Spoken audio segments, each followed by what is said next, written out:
So, I'm on 3rd Avenue, minding my own business, and yada yada yada. I get a free massage and a facial. What a succinct story. I'm surprised you drive a Cadillac. Oh, it's not mine. It's my mother's. Are you close with your parents? Well, they gave birth to me and yada yada. Yada what? Yada yada yada. But I don't want to be a secondary character.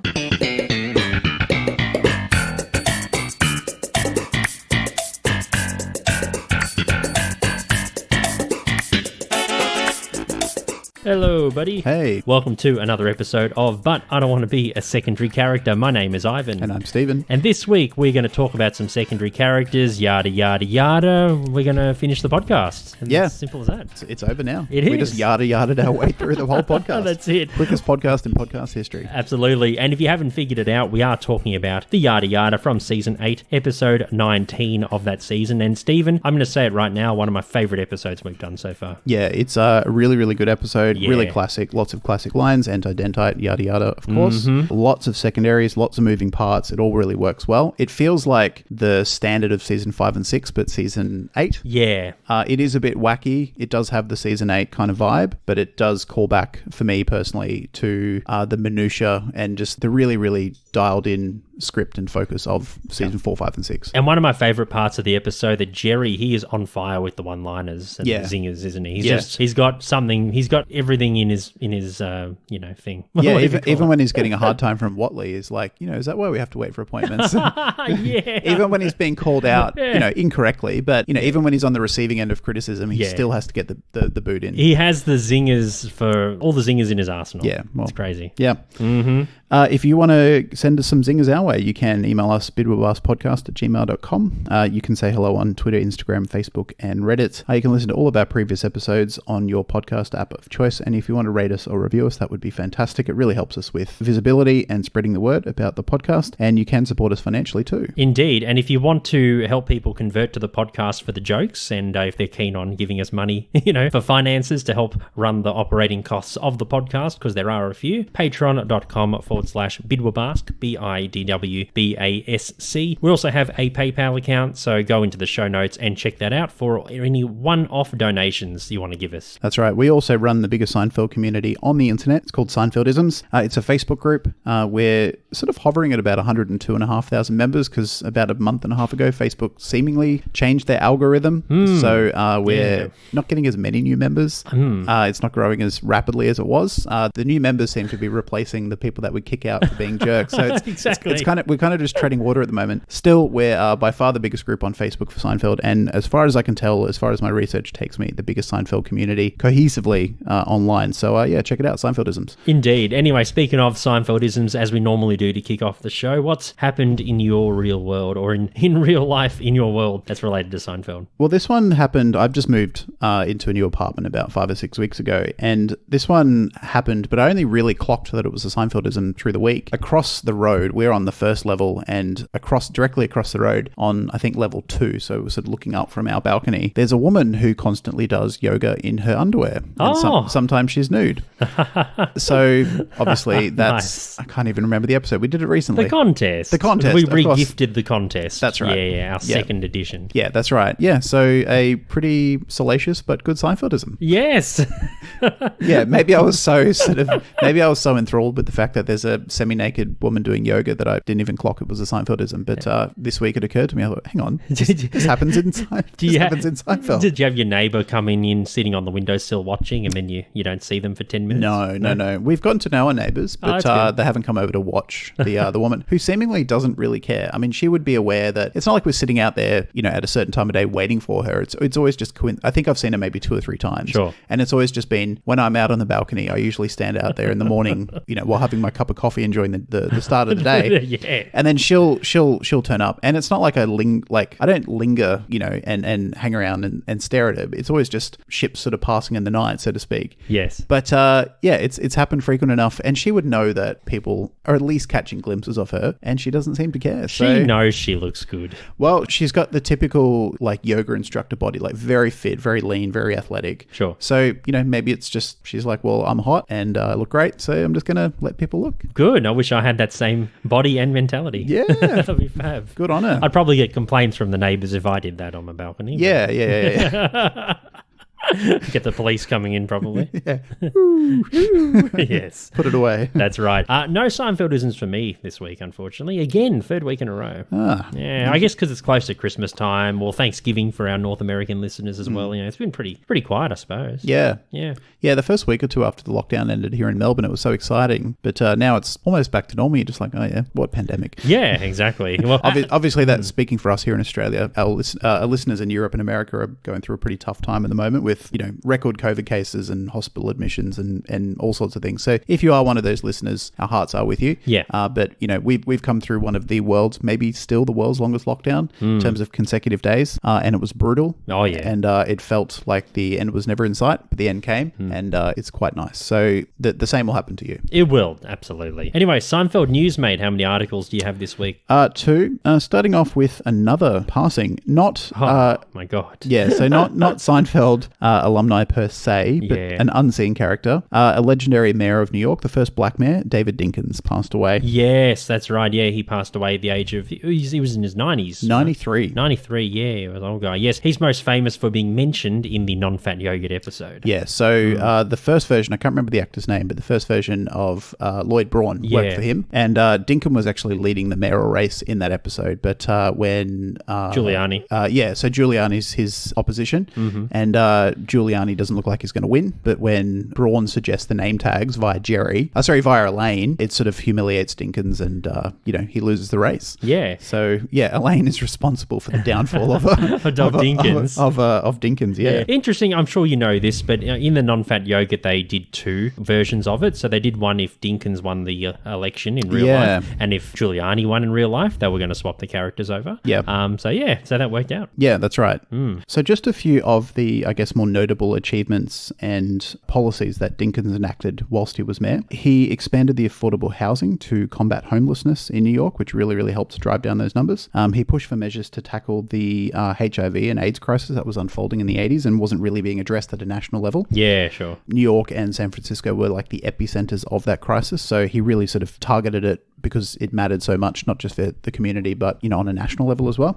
He also pushed for major expansion of the NYPD in a crime-fighting effort, and that was sort of picked up and expanded upon even by Giuliani after Dinkins left and Giuliani came in. Yeah, his zero-tolerance policy, right? Exactly, yeah. And that's drawn a lot of criticism looking back, for being overly harsh on specific parts of the community. Fair enough, I think. But, you can't argue that it did bring the crime numbers right down and sort of take New York from that sort of dingy, crime-ridden city from the 70s and 80s into a bit more of a lighter, freer, maybe safer city of the 90s and into, now. Yeah, sure. Yeah, so methods maybe not the best, but the results, I think, speak for themselves. Yeah, like I said before, he was the first African-American mayor of New York, so that's sort of his main, I guess, note. And, he had a pretty storied career. Even after, he was still pretty influential in New York politics, kind of like Obama is now. He's not in politics, but he was so defining as an African-American president, he still has quite a weight and a presence in politics. So similar comparisons, I think. Yeah, true.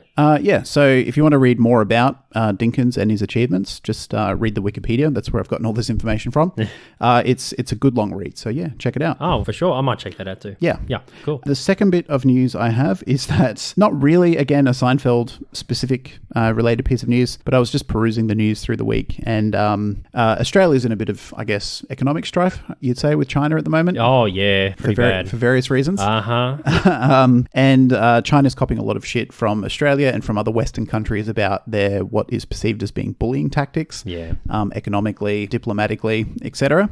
So the journo who wrote this piece, and it's on The Australian, who are a bit more of a conservative. It's a Murdoch rag. Yeah. But they tend to take the sort of like, I guess, right-wing neo-libby type angle. The title of the article is China's Seinfeld Moment with Australia. It belled the tiger, then demanded we act like a pussy. So it's more of an op-ed on how China are acting towards Australia, especially in the last sort of 6 to 12 months. And it basically is comparing China's, I guess, behavior to Seinfeld in that it's all bark and no bite. That it will amount to nothing because we won't take it. We won't roll over and be bullied by a much bigger country. Well, for a non-political Seinfeld show, we've got a couple of political news posts. Well, today. yeah, I mean, we're not talking about our personal politics. But they're obviously, they're things that happen in the real world that are politically related. But we try and keep it as apolitical, especially these days. For sure. As possible. I'm pretty sure The Australian is paywalled anyway. I mean, I can put the link in the show notes, but you probably won't be able to read it. Well, this one wasn't. I've actually got the article here. Oh, cool. If you can send it over, that'd be great. Yeah, and it makes references to Festivus, the feats of strength, China and Australia trying to sort of, butt heads and compete. And it's a pretty thin comparison. It's pretty, tenuous at best. Obviously, this writer's just like, I'm going to have a rant about China. I don't like how they're acting. I'll just relate it to something that everyone knows and we'll call it a Seinfeld type article. Fair enough. Yeah, but I have reported on these articles before. Usually it's days, like trading days on the New York Stock Exchange where zero happens. They call them Seinfeld days. Seinfeld days, yeah. Where literally nothing happens. And this kind of reminded me of that. So I'm like, I'll just chuck it in. Why not? Except something did happen. Yeah, and lots of things are happening. Diplomatically, yes, it's happening. Yeah, for sure. It's a crazy time. It is. And that's all the Seinfeld news for the week. Very good, mate. Let's have a quick break, and when we come back, we are talking about Season 8, Episode 19, The Yada Yada, and its very interesting secondary characters. Hi, this is Zach. And Aaron from Seinfeld Law. And you are listening to But I Don't Want to Be a Secondary Character. The Yada Yada was from Season 8, and that first aired in the US on April 24th, 1997. Directed by Andy Ackerman and written by Peter Melman and Jill Franklin in her very first writing credit, would you believe? In this episode, George's new girlfriend often fills in her stories with the expression yada yada, leaving out much of the detail. She's Marcy, played by Suzanne Cryer. Jerry tells him she's being concise, but not knowing what's going starts to drive George crazy. Jerry, meanwhile, is convinced that his debtless dentist, Tim Whatley, played by Bryan Cranston, has converted to Judaism so he can tell Jewish jokes. When he continues to tell Catholic jokes, he even complains to Whatley's former priest, Father Curtis, played by Henry Woronitz. It all leads Kramer to accuse him of being an anti-dentite. You're a rabid anti-dentite. Elaine is asked by friends to be a character reference with an adoption agency, but she doesn't exactly help them. That's Beth, played by Deborah Messing, who makes another appearance on the show, and Arnie, her new husband, played by Stephen Caffrey. Kramer and Mickey, played by Danny Woodburn, can't quite agree on which two women they've met that they like to date. They're Julie and Karen, played by Monica Lacey and Ally Marsh, respectively. Phew, more of a synopsis than usual. Lots of moving parts in this episode. Other secondaries include David Chandler, he plays the adoption agent Brian. Real life couple, Robert Wagner and Jill St. John, they play Mickey's parents. So a bit of trivia about the episode, Steve. This episode is 26 minutes long, one of the longest single episodes in the series. Yeah, and you can only see the full version on DVDs and I believe on streaming services now, but there were a few scenes in this episode that I'd probably seen, way back when, but I didn't recall because that 3 or 4 minutes is usually cut for syndication. Towards the end, at the wedding, some of those scenes are normally cut for syndication, so it was a surprise seeing those extra scenes. I thought, I haven't seen this before. Yeah. I got the full one too when I watched it on Amazon. Yeah.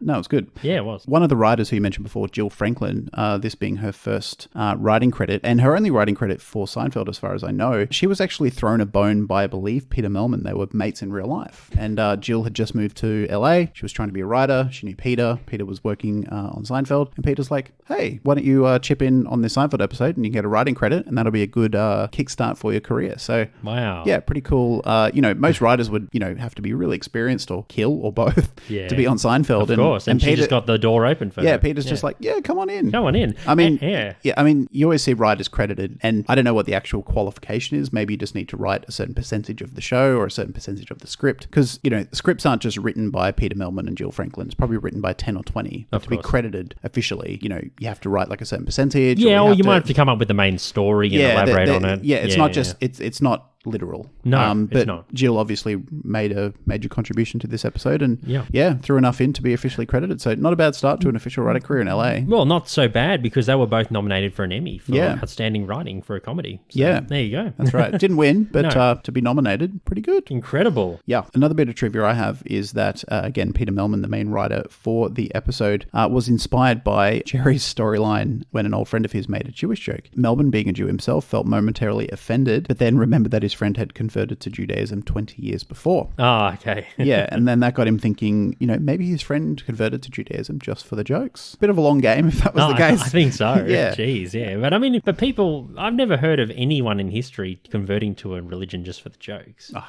yeah, I don't think anyone would. No. I mean, converting to be, I don't know, like that's a pretty serious life change just for the jokes. I mean, if you cared about the jokes that much, although they're not nice, just make the jokes. Maybe, Make the jokes. at least privately. I don't know, or maybe get permission from your Jewish friends to make the jokes in front of them. I don't know. Yeah, who knows? Yeah. But yeah, that seems like a pretty arduous process just to make some jokes. Yeah, I mean, George converted to Latvian Orthodox for a woman. Yeah. Which is pretty fair. Yeah. But converting to Judaism for the jokes, I mean, that's a bit rough. I don't know, converting to a religion just for a woman, unless you have been with them for a long time and you really want to. But George didn't care about her. I can't remember her name, but it's not like they've been in a relationship for 2 years and they were contemplating marriage, and then you're like, okay, well, this is a serious commitment. I'll commit to the conversion. He met her a week ago. He just wants to get laid. For sure. That's Bit different. Yeah, bit of a far cry. totally. Yeah. It's the first time in the series that the internet is mentioned. Yeah, where Jerry goes, I got to get on the internet. I'm missing everything. Yeah, because he doesn't realize that Beth got remarried. Yeah, I wonder what was happening on the internet in 96, 95, 96? 97. 97. Yeah. I mean, and ICQ. Maybe an email, ICQ. Yeah. Were late 30-somethings using ICQ? I don't know. Probably not. I don't think so. Messenger, Maybe an email? early stages of MSN, if we I guess so. Yeah. Maybe. Yeah. I mean, there was no social media, so it wouldn't have just been broadcast out to whoever was on her friends list. I'm guessing Beth probably sent emails to tell people. Probably. One of those chain letters. Yeah. It's like if you don't send this to 1,000 people, you'll die in a year or something. Yeah.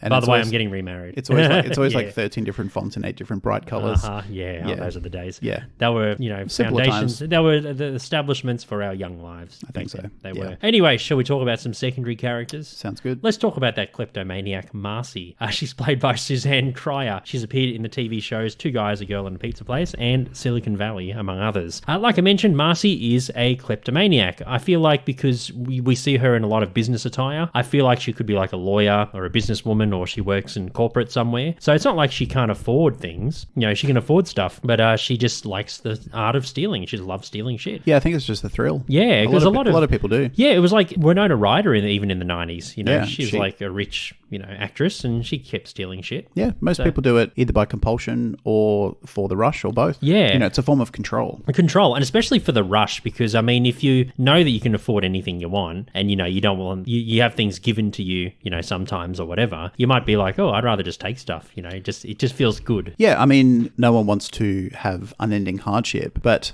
having to struggle a bit here and there in your life does provide a bit more meaning and a bit more, I think, gratefulness when you do get the thing or achieve the thing or graduate the course or whatever you're doing that requires struggle or effort. Yeah. But yeah, when you've all of a sudden become a rich actress, or in this case, Marcy, if she's a well-off, corporate lady, your struggle becomes a lot less. So you seek the rush elsewhere. And, sometimes that can manifest in shoplifting. Fair enough. Well, one question I have for you about Marcy, what's your theory with her saying yada, yada, yada? Is it, because I had a theory that maybe she doesn't like focusing too much on like the minutiae. She's the opposite to Jerry, George, Elaine and Kramer. They focus on the minutiae of everyday life, whereas she likes to just skip past it and go to the important bits. Yeah, she's kind of the anti-Jerry and George, and they really admire that. They do. Which is kind of funny because they really enjoy getting into the weeds about everything. But the first thing Jerry says about her is that, she's really succinct. So it's funny that they enjoy getting into the minutiae, but they enjoy it when other people skip over all that. It's like it's a strange contradiction. Yeah. I think with her saying yada yada, the first theory I had, and I've now got a second one as you were talking about her working in the corporate world, is that maybe she has gotten into trouble by talking about her shoplifting escapades before. Maybe she's told the wrong person, or she feels that she's been shamed for it. People have been critical of her, so she's just gotten into the habit of skipping over stories so that she can be truthful but also omit a lot of information, because she's not lying. She says, I was walking down the street, yada yada yada, got a free facial, which is true, but she didn't say how she got the free facial. She skipped the bill. Yeah, and I would assume that if she's in a corporate world, if she's a lawyer, she's probably quite perceptive, probably quite smart. She would know, I think, that George is maybe not the most ethical person, so maybe she feels comfortable by telling George the full story because she knows that George is George is not a shoplifter, but George, he's not an ethical operator.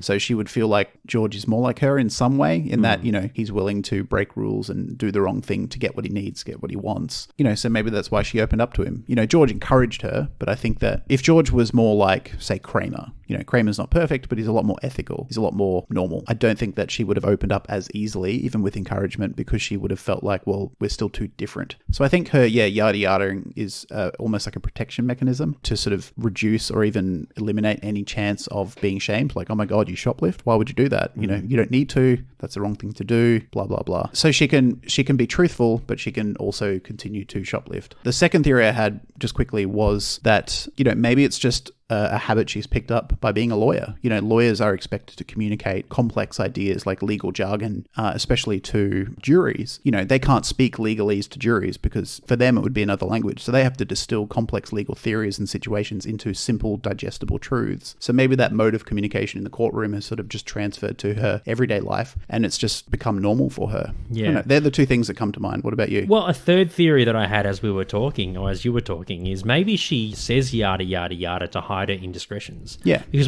for example, she says, oh, my ex-boyfriend came over last night, yada yada yada, I'm very tired. You can insinuate that they might have had like a fling. Probably, I don't know, maybe. Well, they don't, because George asked her to explain, and she says, he's moving to Seattle, and we stayed up late, but yeah, but there was nothing. Oh, yeah, that's true. Yeah, so that's true. So she elaborates, and it turns. But the joke is that you don't know. Yeah. And George is just being paranoid. But once she explains, I mean, it's still, what you said is still relevant, because she is hiding, if we sort of link that back to the first thing I said, which was she's hiding her in shoplifting indiscretions. Shoplifting indiscretions. Or her kleptomania. For fear of shame, like you mentioned before. Yeah. Yeah. And, you might ask, well, why would she yada yada everything then? Because she seems to yada yada stories and anecdotes that aren't related to shoplifting. But again, maybe just to make it consistent, because that would be a great burden to bear, is like, well, I have to yada yada my shoplifting stories, but I have to tell in detail my non-shoplifting stories. It would be easier to just go, you know what, I'm just going to fucking yada yada everything, that rather than pick and choose. Because if you decide to yada yada something that should not have been yada yada, or the vice versa, then it's very confusing. Very confusing. So just to simplify, just go, I'll just yada yada everything, just to make it easy, and to also make it so that people don't know I'm actually a klepto. But the joke is that George thinks she's doing it to hide her other indiscretions. Yeah. No, it is good. Yeah, it's a good comedic device. It's I love Elaine. To me, it's like a top 5 or top 10 Elaine moment is yada yada yada. We went out for bisque, yada yada yada, and we never saw each other again. Like yada yada the best bit, yada yada the sex. I mentioned the bisque. Yeah, I love that. Yeah, it's a very inadequate fling that he had. She had. Yeah. So she goes to shop for shoes, Marcy, and we find out because George rocks up to the church by himself, and Elaine's like, "Where's Marcy?" I love it. His answer went to get shoes for the wedding. Yada yada yada. She's doing 7 to 8 months. Yeah. So she eventually got caught. She got caught after all her indiscretions. Yeah. And the judge was probably like, you've done this so many times. I'm going to slap a decent sentence on you. Yeah. You need to learn. I'm sure, and again, if we're assuming that maybe she's a lawyer, that seems to be the going theory that we've been running with for the last 10 minutes. Or maybe a partner from the firm. Yeah. Maybe she didn't want to ruin the reputation of the firm because she's one of the partners. Yeah. So she's like, oh, I better not get involved in, or I better hide my indiscretions, my kleptomania. Yeah, and I mean, if she's a lawyer, she would know her way around the legal system. She'd probably have a bit more leniency because the judge would be like, well, kind of looking after your own in a way. Yeah. But eventually, she stole too many things, or the judge just didn't care about, her being a lawyer, and was just like, I'm going to sentence you to the full extent of the law, regardless of who you are and, the same industry that we work in. Well, the judge was in a bad mood. He was like, no, that's it. Well, like you said, she's probably been caught a bunch of times. And, a lot of times when people get caught shoplifting, if it's nothing major, a lot of the time they're just sort of put into rehabilitation programs rather than just sent straight to jail. But, maybe it got to a point where they're like, well, we've tried to put you in social programs, rehabilitation programs. That's not going to work. Got to be a bit more harsh. Yeah, there you go. And then we don't see her again in the series. Nope. Do you have any other notes on Marcy? No. All right, let's talk about Beth and Arnie. I'll put them as one character. Beth was played, of course, by Deborah Messing, most famous for playing Grace in Will and Grace. She also appears in an earlier episode episode, season 7's The Wait Out, where she's with her former husband David, played by Kerry Ells. So with Beth in The Wait Out, Jerry was pretty keen on waiting out the marriage so he can hook up with Beth and Elaine could hook up with the husband. And then, he doesn't, it's been like over a season, close to nearly 2 seasons since Beth last appeared. And, Jerry's pretty keen to, initiate the relationship once again after Arnie and her break up. And we find out right at the end that I guess she's a white supremacist. Doesn't like the blacks and the Jews. Yeah, dentists. Yeah, she's a pretty horrible person. She's a terrible person. Yeah, up until that line, I forgot. It's funny, I forgot all about that line, but it's such a memorable line. It's just so shocking. Jerry's reaction, his face is is just like, priceless. oh, yeah, because he's a Jew. Yes. You feel sorry for her through the episode. You're like, oh my god, Elaine dashed their hopes of getting a child. But then when she says that, you're like, well, that's good. Yeah. That child should not be raised by her and Arnie. And Arnie. Maybe Arnie's also a white supremacist. Well, he's pretty brutal to Elaine. Yeah. He's like, shut up. When he yells at her in the probably diner. abusive to Beth too. Like he yells at her all the time and stuff. They're both. Neither of them are very nice people. They're not good people. But you think that Beth, there's nothing wrong with her, and Jerry's been. I love how Jerry's just been waiting this whole time to get with Beth. Yeah. And then suddenly she's just anti-Semitic and racist. Yeah. Yeah. And an anti-dentite. Yeah, he dodged a bullet there. Dodged a bullet. But you think that she'd know that he's Jewish, I don't know. It's funny, a lot of people have heard stories of people who, have a general dislike for just a group of people, but on an individual level, they're okay with because they make an exception for their friend. They're like, oh, I don't like X group of people, and one of their mates or their relatives or something is one of those group of people. Right. But because they know them personally, they're like, oh, well, they're not like the others that I hate. Oh, is it like I have black friends? Yeah, I guess so. Yeah, it's just like, well, I don't like, I don't know, Asian people. Yeah. But I've got a mate who's Asian, but he's not like those Asian people. Oh, right. It's like mental gymnastics. Selective. Yeah, it's like it's completely hypocritical. But maybe it's something like that where I know Jerry, and Jerry is Jewish, but he's not like really a practicing Jew. No, he's not like an Orthodox. Yeah, Jewish even person. just like a moderate Jew. Like he doesn't really,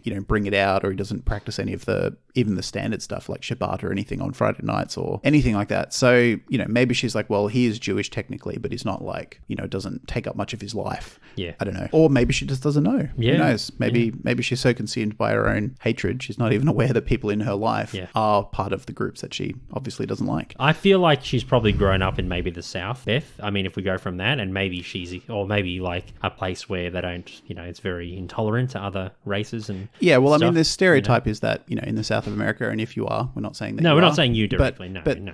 Not you personally. The history of hate, I guess, is probably more prominent, I think it's fair to say, historically speaking. Yes. I don't think that that's an uncontroversial thing to say, but there's anti-Semitic and racist people anywhere and everywhere. Yeah. So I shouldn't have said the South specifically. No, it's all good. Yeah, I get you. Yeah. But no, she's grown up in an area or in an environment where, white supremacy is kind of like a thing. Yeah. Yeah. I don't think she would be like a virulent, vitriolic white supremacist who would like wish death upon non-white people. I think it would be more like somewhere between that and casual racism. Yeah. Where it's just like, well, I just don't like black people because, of all the stereotypes that people don't like them for. But I don't think it's like a seething hatred that drives her. Like, I want to harm these people. It's just like a disconnection from, from what those groups of people actually are, which is not worth hating for. You know what I mean? Yeah. I think it's just a misguided idea of what certain groups of people are and aren't. And I feel like she probably harbors her thoughts to most people. Yeah. Probably keeps into ones that she's really close to. Like Jerry, she really likes. Yeah. So she's like, I'm just going to say it. Or maybe it just slipped out. Maybe she got caught off guard and then she's just like, she got so caught up in doing dentist jokes and she's like, oh, dentist jokes, and her and Jerry, Jerry's responding really well to him, and then suddenly she goes for the blacks and Jews. Yeah, she got a bit too comfortable. A bit too comfortable, maybe, yeah. Yeah. She just always harbored these thoughts, maybe in secret. I think so, yeah. I don't think that she would be too open about them, especially in a city like New York, which is quite cosmopolitan. The 90s, I mean, always really, but yeah.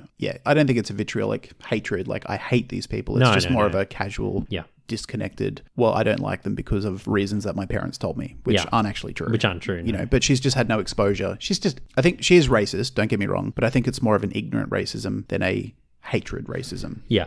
I just love how her character just evolves in one line. I know. She just seems like very pleasant, very nice. Even the Wait Out from season 7, she seems very pleasant, but she's just a victim of circumstance with her two ex-husbands. And then suddenly you think, oh yeah, maybe Jerry, you get kind of caught off guard. Because if you've never watched the show before, you think, oh, maybe Jerry and Beth will be together for a couple episodes, or maybe things will advance, or she'll become like George's Susan. Like that. Or even like a putty. Even like a semi-consistent secondary character. You think, oh, maybe that's it. it. Like a more consistent girlfriend. And but then as soon as she says that line, you're like, that's it. Yeah. Over. We'll never see her again. it's a good way. I did have in my trivia, we did mention it when we were going through the trivia before, that apparently Peter Melman, and who's the other writer? Jill Franklin, they were worried that Jerry wouldn't like it because it's such an extreme turn, but Jerry loved it. Yeah. He's like, yeah, chuck it in. It's completely perfect. out of the blue. Yeah, it's And when you amazing. said evolution before, like evolution to me is like a slow, steady process. Oh, devolution. This is just like a 180. It's a 180. Yeah, like- that's true. It's not a slow process. I know what you mean, Yeah, but yeah. it's just like, It's just a whole turn. yes,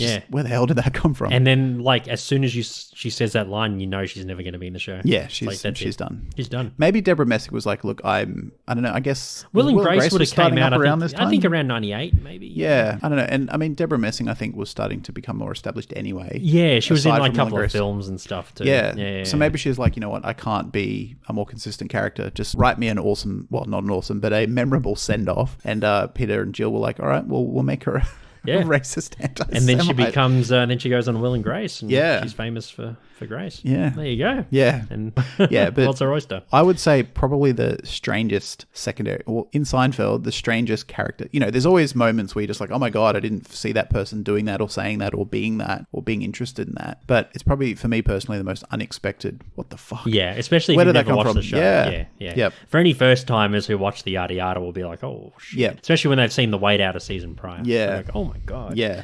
Far out. Very shocking. But, Very, yeah. I wouldn't say funny, but No. very memorable. Yeah, a bit disarming, but very memorable. Yeah. Yeah, and I mean, like with Arnie, I think he just has anger management issues. Yeah. And I'm glad that the adoption agent Brian, you know, after Elaine's testimony, was pretty smart enough to be like, oh, we're not going to give a baby to these people. I think Elaine's guilt would have been completely alleviated once Jerry said, oh, you know what Beth said to me at the funeral? Where's Beth? She's Yeah. gone to shave her head. Yeah. Elaine, when Another zinger, another Jerry singer. He's on fire. when Arnie yells at Elaine again in the diner when Arnie's quizzing Elaine, like, what did you say? Yeah. And Arnie, I think, tells her to shut up, and then he yells at her again about something. I can't remember exactly. And You then better not screw it up this time. Yeah. And then, the next day or a couple of days later, when she finds out that Beth is a anti-Semite racist, she's like, you know what? I'm glad that I mentioned the cinema story. Yeah. 'cause Actually did a favor to the child.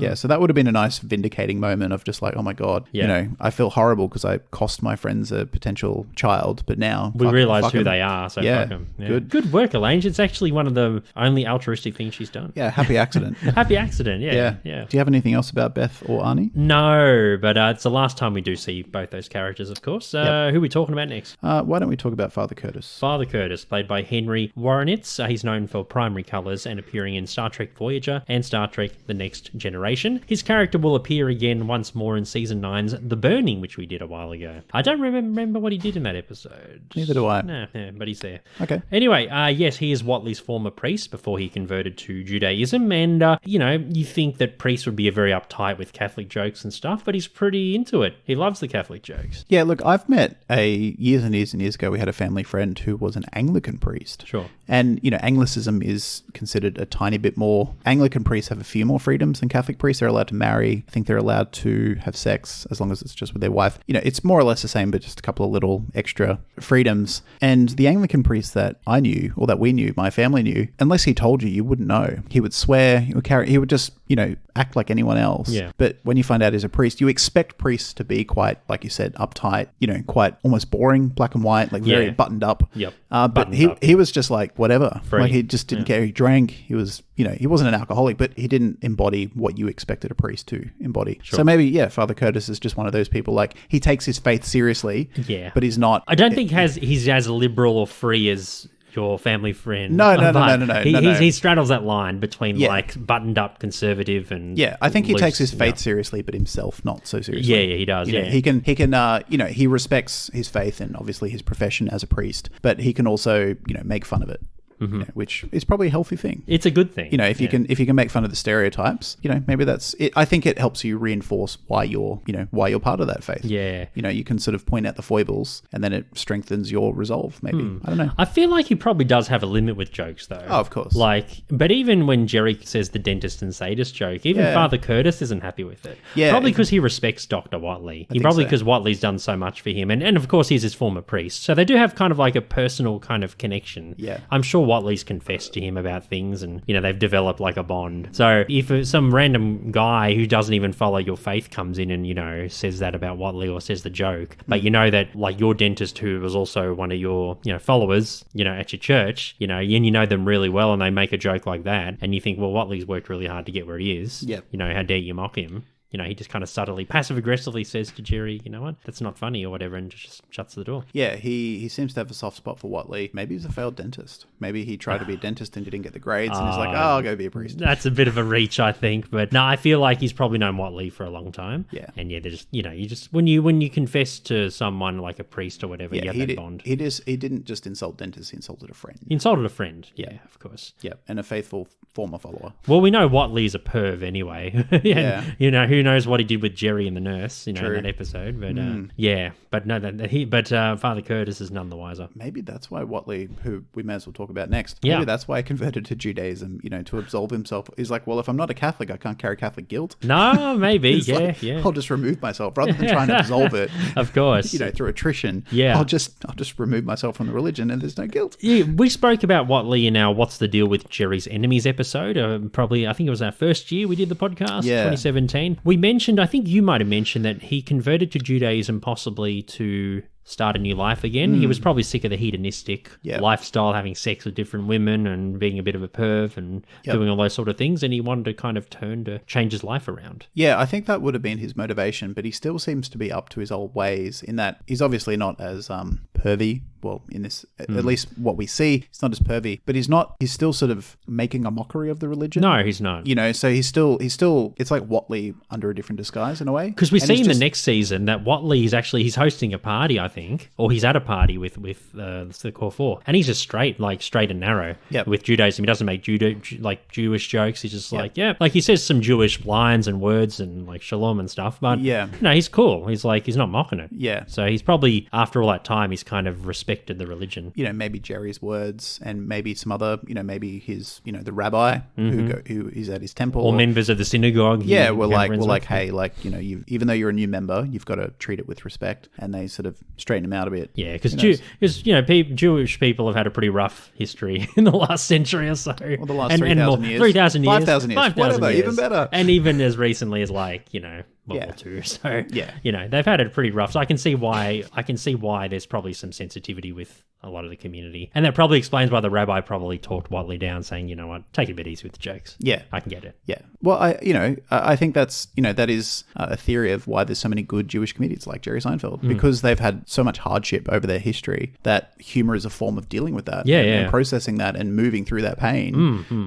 You know, there seems to be like relatively speaking, there seems to be more Jewish, like legendary Jewish comedians than, you know, other faiths that I know of. Yeah. You know, so I think a rabbi would appreciate that Whatley, you know, saying jokes is a form of therapy, cultural therapy, if you like. But, you know, Whatley's he wasn't born into Judaism. He hasn't had to struggle as a Jew. He's just a new Jewish person who's just, you know, taking advantage of it. And he has obviously he's a dentist, and he treats dentists like, you know, they're a sect of the community too. Yeah. I did like, it's not about Whatley, but when Kramer's accusing Jerry of being an anti-dentite. Rabid anti-dentite. Yeah, and he goes, you know, they've came here, you know, they just wanted a piece of the dream as well. And Jerry's just like, he's from Jersey. And then Kramer's like, and now he's a fully fledged American, which to me is a subtle dig at people from Jersey. Like, they're not like, even if you're born in Jersey, you're not a fully fledged American. And soon you'll say that they have to have their own schools. They do have their own schools. dental schools. Yeah, it's love it. Yeah, it's really clever writing. It is. Like, Yeah, you know, it's pointing out racism, but it's also just pointing out that dentists aren't a race of people. Yeah, of course. But they feel like they're persecuted. Yeah. Well, Whatley does. Anyway. Yeah. He's got his lines crossed there. Yeah.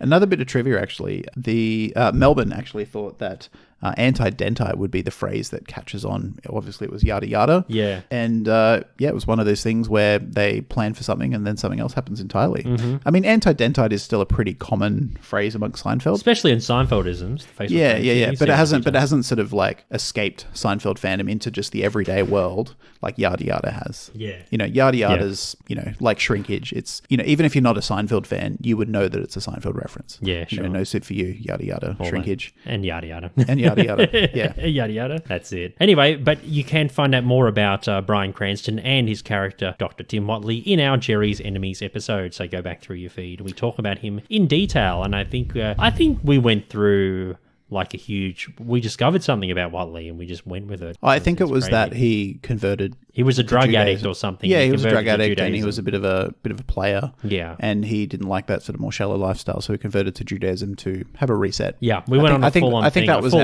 that was our epiphany. Yeah, we went on an epiphany and like a massive tangent. Yeah. And we went with it. Yeah, I It do was remember great. that. Yeah, it was great. Yeah. We were like, whoa. Yeah. Yeah, good But times. go back and listen to that one. For sure. Anyway, I only have notes now just on Julie and Karen, the girls that Kramer and Mickey pick up. Yes. Any other characters? Look, I've got a couple on Mickey, etc., but we've done his own episode, and he's been talked about so much by Yeah. us before. Yeah. We'll just leave him for this one. But it's nice closure for his character getting married. Because Yeah, I don't know for a if fourth we'll time. see him again until the finale. I think he's in one more. Maybe one more. One more. Yeah. But as far as I know, his fourth marriage at least lasts until the finale. It does. Yeah, you think he's still married. You know, and I mean, what's the time between the real time between this episode and the finale? Like a year or two? Thereabouts. Not really a long time No. for a marriage. He could have gotten divorced soon after. Yeah, because his wife isn't there at the court. No. Who knows? But who knows? Who knows? But anyway, Julie and Karen. Julie was played by Monica Lacey. She's appeared in the 2000 film The Cell and in TV shows The Kicks and Hawaii Five-0. Karen was played by Ali Marsh. She appears in the TV shows Bull and In Plain Sight, and Karen is the one who marries Mickey. I had to watch this episode a couple of times, and even I got confused as to who was who. Did you? I think that was the idea of Well, the because they writing, kept right? on switching. It did, You know, yeah, they didn't know who was who. And even we didn't know. I was like, which Yeah. one's Julie, which one's Karen? I had to go back and watch it again. Yeah, and Kramer and Mickey both, feel confident that they know who they are, but then they second guess themselves because Jerry's like, which one's which? And he's like, I don't know. Yeah, because Karen is the one who marries Mickey. Yep. But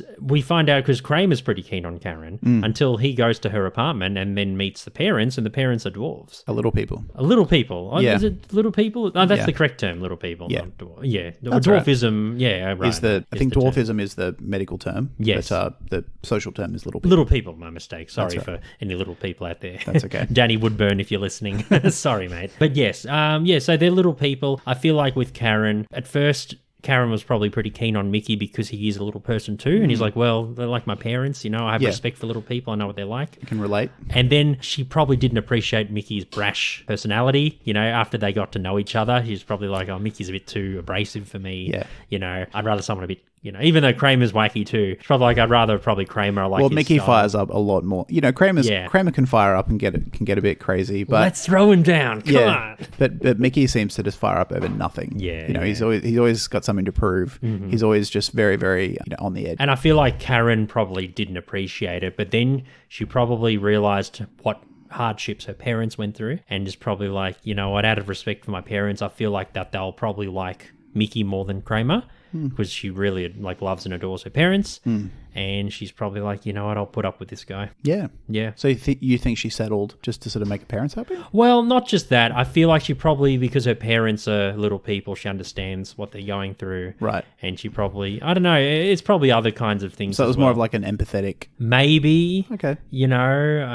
Look, she probably knows a lot more about little people and their strifes and what they go through, and she probably thought maybe Mickey is a little person like my parents, and maybe I can put up with his rants and his anger. Yep. Maybe I can just learn to live with it. Yeah. Okay. Yeah. Well, she shouldn't have to. No, I'm not. No, she shouldn't have to. And look, Mickey always seems to be very nice and respectful to everyone. It's not like he's an angry person in general. It's just Kramer. Yeah. And I think it's just a case of him and Kramer are like best mates or nearly best mates.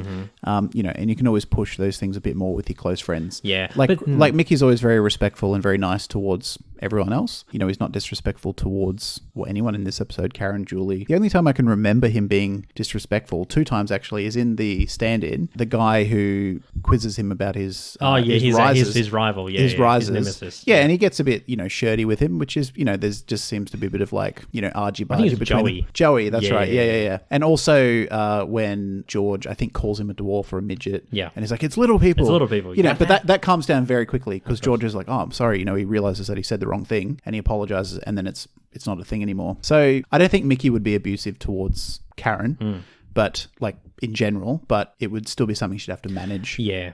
You make a good point because it's actually Kramer that breaks it off with Karen because Kramer sees the parents. Yeah. So, if it wasn't the other way around. So I think Karen probably thought, oh, Kramer doesn't want to get with me. Yeah. Yeah, and then probably just went to Mickey. I mean, we didn't actually talk about that. Well, I'm surprised we haven't. Why does she want to get married so like quickly? I mean, she meets both Kramer and Mickey, and like what, 2-3 days later, she's already walking down the aisle with one of them. I don't know. Maybe she was desperate. Maybe desperate, or maybe she's got like a biological clock, and it's ticking, and she's got a couple of years, and she's like, geez, I got to find a guy that I sort of like and go for it. Got to bag one. Yeah, Fair probably. enough. Maybe it's something like that. Or maybe she came off another like marriage. Maybe she's like Mickey, and then she needs another marriage.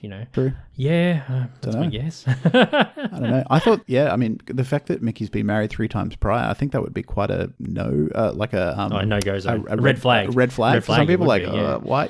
Like once, fair enough. Marriages break down, but 3 times. And Mickey's not like 70 years old. He's like 40? Yeah, 38, 40, 42? Yeah. That's a lot of marriages. A lot of marriages, I know. And in a time when divorces were more common, but certainly not as common as they are now.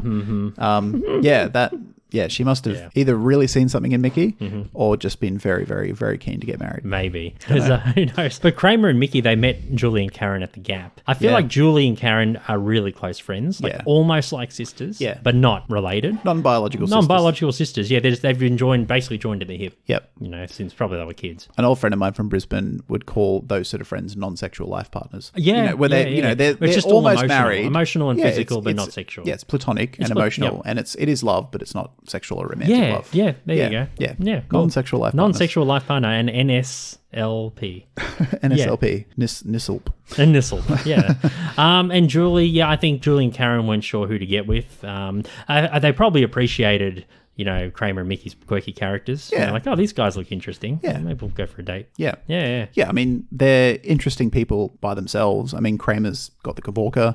Mickey is, he's charming, he's smart, he's very insightful. He's, he's an actor. He'd be an interesting person to get to know if you just met him at a party or ran into him at the Gap or whatever. Yeah. But yeah, both of them together would be a very interesting proposition. It would. I do like when they're at the restaurant and they both walk in and they start fighting over the seat and they're wrestling and, they're tumbling over each other, and then Kramer is like, "Oh, ladies, you both look lovely tonight." Like during the middle of the, just to like charm them while they're wrestling. Yeah, I know. Oh, it's great. It's great. Yeah, he's a gentleman, Kramer. Even during a fight with his best mate, he's still got to work the charm. He still has to. Yeah, that's all I had on Julie and Karen. Actually, just had a couple of notes on Brian. He's the adoption agent. Did you have anything else on Julie and Karen? Oh no, that was it. No, just quickly on Brian. He's played by David Chandler. He's appeared in the TV show Law and Order and in the film Hide and Seek. He's a geek, of course, probably doesn't meet too many women, and he's pretty impressed when someone like Elaine seduces him, but not for the reasons that he thinks. And I think he's very good at his job. He understands, he's probably seen a lot of abusive or potentially abusive people wanting to adopt kids, and he can read them really well. Yeah. Yeah, he knows that, even though Elaine just mentions one time Arnie yelled, the fact that she mindlessly mentions that, like, this is the story that comes to mind. Yeah. You probably got 100 stories you could tell. And this is the first one. Yeah, and it's not like she chose it. No, just unconsciously, I think he realizes that, I don't think this is just a one-off. I think this is who Arnie is. Yeah, and who knows what that'll escalate to with the baby if it gets worse. So yeah, Brian, he's very, very good at his job. Yeah, when you said that he was a bit of a nerd or a bit of a geek, I can't remember. It was when Elaine first meets him and she's starting to get into the story. Beth and Arnie, and she says like something about porn or sex or something, and he's just like, no. Like he says, he's like, a bit of a prude. Yeah, she's like, have you seen that sort of movie, or have you? Oh, striptease. That's right. Yeah. Did you go and see striptease? He's just like, he almost looks like. Or maybe he's flustered. a closet. He's just like, closet. Oh no. Or maybe he's a closet perv. Maybe he has seen it, but he's a bit shy to admit. Oh yeah, I went to see striptease, which did me more. Who knows? Yeah, but it's not just a casual like, oh no, I haven't seen it. It's like, oh no. Like, yeah, there's probably a couple of ways it could have gone. Yeah. He's either watches those movies in secret, or. But you just saying he's a bit of a nerd or a bit of a prude reminded me of that. Of like, that kind of that makes sense. He's never seen a naked woman until he meets like, oh, striptease. And at the end, Elaine, I think I'm going to be sick. Yeah. But anyway, that were the secondary characters. Do you have anything else? No. Yeah, that were the secondaries from the Yada Yada. When we come back, we are going to rank this episode in our 154 episodes we have done so far, and we're going to find out if any of today's secondaries make our top 20 list. You think that dentists are so different from me and you? They came to this country just like everybody else in search of a dream. Whatley's from Jersey. Yes, and now he's a full-fledged American. Kramer, he's just a dentist. Yeah, and you're an anti-dentite. I am not an anti-dentite. You're a rabid anti-dentite. Oh, it starts with a few jokes and some slurs. Hey, Denty! Next thing you know, you're saying they should have their own schools. They do have their own school. Out of 154 episodes, where does the Yada Yada rank for you? Well, I told you at the start, Stephen, this is one of my favourites we've done so far, number 10. Wow. Yeah. Oh, sorry, that was my alarm. That was, it was Time to go to bed. Time to, Gotta go. Time to record, end of recording. That's it, we're done. That's it. See you later. Yeah, you can finish this off. Bye. That's it. Yeah, I really enjoyed it. It kind of, like you said, it kind of harks back to older episodes in terms of its humour, in terms of like focusing on the minutiae. Lots of moving parts. I really enjoyed all the plots. I think it's a cultural, it's a very notable cultural reference, yada, yada, yada, and to an extent anti-dentide as well. It's like not a god tier phrase like yada, yada, yada, but it's there. And yeah, very good characters. I love Whatley. He's back. Father Curtis was very good in the episode. And everything just worked really well and it was fantastic writing. Yeah, no, I really liked the episode. Didn't make my top 20. For me, it's number 30. Okay. But yeah, really liked it. Basically for all the same reasons you do. Just lots of moving parts that come together in the end. The part that I like the most, even though it was probably the most harsh, one of the most dark moments of Seinfeld, is Beth's turn. Yes. But because it was so unexpected and I forgot about it because I haven't seen this episode in such a long time, it was a bit shocking. It's not nice, but it's also, it's even at season 8, they were still willing to take those sort of risks. That was a big risk and it paid off well. Yeah, for sure. Well done. Yeah, excellent writing. Any of the secondaries appear in your top 20? No, but Dr. Whatley, I think, was already in my top 20. Yep. Let's see where he is. He is... Oh, he must be out of my top 20. He's not there. Yeah, I think he got pushed out recently. He might have, yeah. I think it was number 20 maybe 2 or 3 weeks ago and then someone pushed him out. I Maybe. vaguely remember that. Maybe, yeah, but I'm looking at my list and he's not there anymore. Yeah. Yeah, but Mickey, he's number 20 Nice. on my list. Okay. Yeah, put him in ages ago. Right. Yep. I'm the same. Nothing, no one in my top 20, but all the secondaries in this episode were really good. They were. And anyway, that was another episode of Bidwab Ask. Thank you so much for listening. If you want to reach out to us and send us an email, see how we're doing, bidwabaskpodcast@gmail.com. You can also follow us on social media, Facebook, Twitter, Instagram, Reddit, and Discord. We do have a Discord server. Go on the show notes at BIDWBASC. And you can support us financially on Patreon and PayPal. PayPal for one-off donations and Patreon for a very low monthly fee, and you get bonus goodies like bonus podcasts and other stuff. That's right. And finally, we do run the biggest Seinfeld community on the internet, Seinfeldisms. Check it out on Facebook for all your Seinfeld goodies. We've got lots of awesome things planned for 2021. A couple of things that were supposed to happen at the end of this year, but had to be put on the back burner due to a pandemic affecting everyone. Once in 100-year pandemic. In case you haven't noticed. Mm-hmm. So lots of cool things happening in 2021, and some of those will tie into the podcast as well. So keep an ear out and keep an eye out. Absolutely. Anyway, next week, Stephen, we are doing our third and final Festivus episode of the series because we are finishing early next year. We're going to talk about the gum. Nice. From season 7 with Lloyd Braun, when we see the madness of Lloyd Braun start to kick in. And that's Matt McCoy's debut on the show. Yeah. As Lloyd Braun. Yep. No, looking forward to that one. We'll have to chew gum all the way through the episode. That's a lot of gum. Just to piss off the listeners. Yeah. That's a lot of gum. No one's gone through, more than 1 minute of this episode. Yeah. Welcome to Big Babask.